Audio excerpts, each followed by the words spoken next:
An IT event took place in Bengaluru, India's Silicon City, where the Prime Minister was in attendance, but the man in charge of India's IT state, Karnataka, Chief Minister Siddaramaiah, was kept away. He was not invited. And now Siddaramaiah is fuming. Rohini Swami has this exclusive story here on India Today.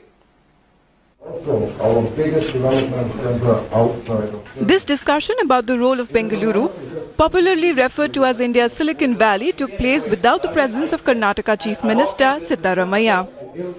Even though the Chief Minister had accompanied Prime Minister Modi and German Chancellor to the Bosch facility, he was surprisingly kept out of the NASSCOM event. Sir, you were not invited to the NASSCOM event. This basically, as a head of state, don't you look at this something leaving you completely the state as well as you red-faced? See, in a federal structure, I should have been invited. But the NASSCOM people are telling that it has not been cleared by PMO office. NASSCOM, which organized the event, surprisingly washed its hands off, saying it was not in charge of handing out the invites. I'm not aware of those details. We have sent out the business invitations. But as far as those aspects are concerned, I would really not be in a position. Because in my conversation with them, they said that this Chief Minister was not invited for the event. I spoke to the Chief Minister's office. So is there because when you're looking at Bangalore, Karnataka, the state head usually would be a part of this whole discussion and an epic meeting of this sort? No, I think that's not a matter on which NASSCOM can make any comments. As far as we are concerned, we have organized this event. We have worked closely with the government of India and with the Fraunhofer Institute from the German side, and that's how the whole event has come about. In our today's presentations, An upset Congress in the Karnataka has called the lack of the invites to the Chief Minister as a breach of protocol. With Rohini Swami in Bengaluru, Bureau Report, India Today. Now, Bengaluru was shocked yesterday by the alleged gang rape of a BPO employee inside a moving vehicle late on Saturday night. Now, credit to the Bengaluru police that they cracked the case within 24 hours of it coming to light. Now, the two accused who have been arrested were produced at the court and sent to 14 days of police custody. The gang rape took place in a place called Madiwala, which is almost on the outskirts of Bengaluru in the southern part of the city. And she had taken a lift from the tempo traveller where she was allegedly gang raped. Bengaluru has reacted with shock. Let's listen into some of the reactions that we're getting from the city.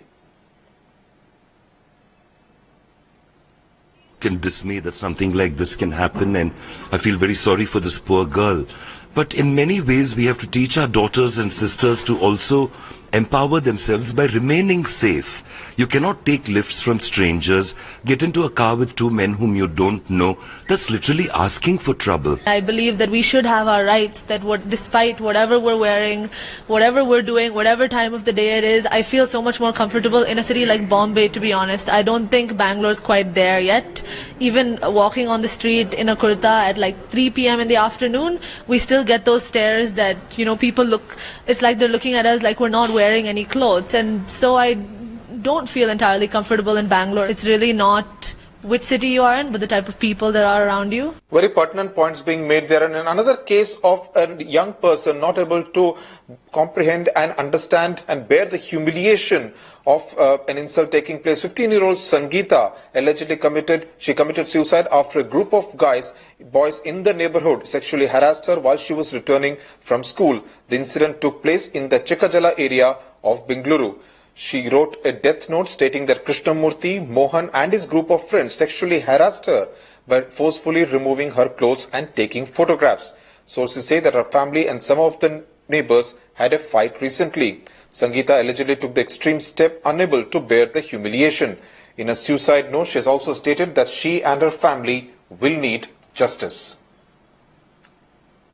We have arrested the two accused also. Also, we have taken into custody 2 more persons, including one lady who has been named here. So their roles have to be ascertained. Because there is the presence of a lady here, as per the complaint, the lady was also present. Now we have to ascertain how these things could have happened in front of a lady as well. Any death note for that matter has to be verified. So in this case also we will verify the handwriting in the death note.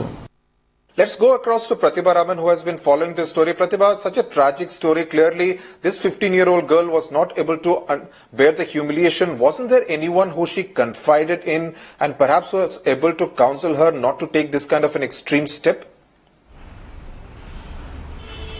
Well, Sudhir, to start with, let me actually give you a background of the family that she hails from. The mother is a homemaker, the father does odd jobs, she's the only child to that family, and plus the neighbors as well as people who are distant relatives. There's been a lot of squabbling that had been going on for a couple of days, so naturally she wouldn't have really known who to approach and who to go confide in, number one.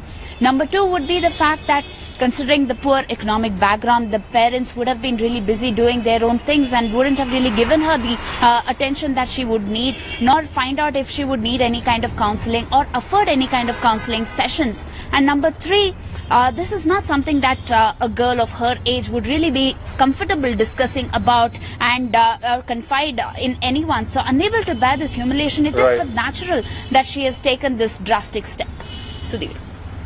Okay, was there also the fact that the police apparently refused to or were reluctant to file a complaint about the fight between this 15-year-old's family and the accused, and perhaps that could have also led to her taking this kind of an extreme step?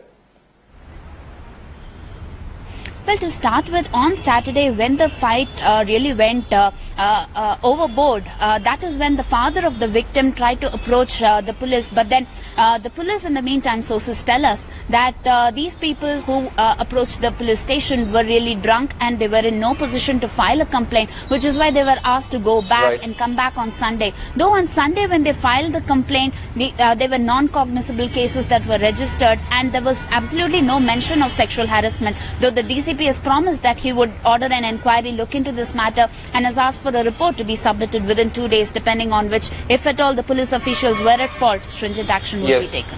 Sudhir. Right. Pratibha Raman, thanks a lot for joining us there from Bengaluru.